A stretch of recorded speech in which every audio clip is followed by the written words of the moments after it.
দ্বিতীয়বারের মতো আবৃত্তি করতেছি সোনার তরী, লিখেছেন রবীন্দ্রনাথ ঠাকুর। গগনে গরজে মেঘ, ঘন বর্ষা, কূলে একা বসে আছি নাহি ভরসা।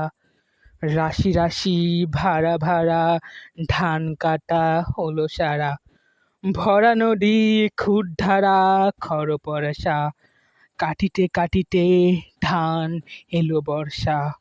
একখানি ছোট ক্ষেত আমি একেলা, চারদিকে বাঁকা জল করিছে খেলা। পরপারে দেখি আঁকা তরু ছায়াম সীমাখা, গ্রামখানি মেঘে ঢাকা প্রভাত বেলা। এ পারেতে ছোট ক্ষেত আমি একেলা, গান গেয়ে তরিবে কে আসে পরে, দেখে যেন মনে হয় চিনি উহারে।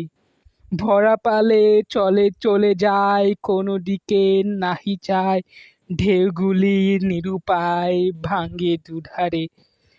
দেখে মনে হয় চিনি উহারে। ওগো তুমি কোথা যাও কোন বিদেশে, বারেক ভিড়াও টুরি কিউলেটে এসে।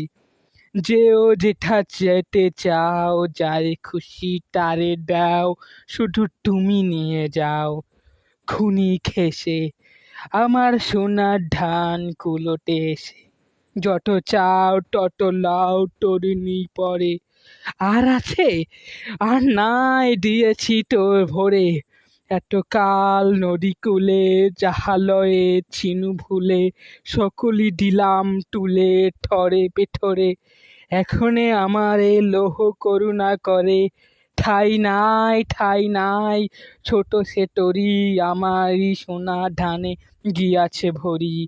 শ্রাবণ গগন ঘিরে ঘন মেঘ ঘুরে ফিরে, শূন্য নদীর তীরে রহিণী পুরী, যাহা ছিল নিয়ে গেল সোনার তরী।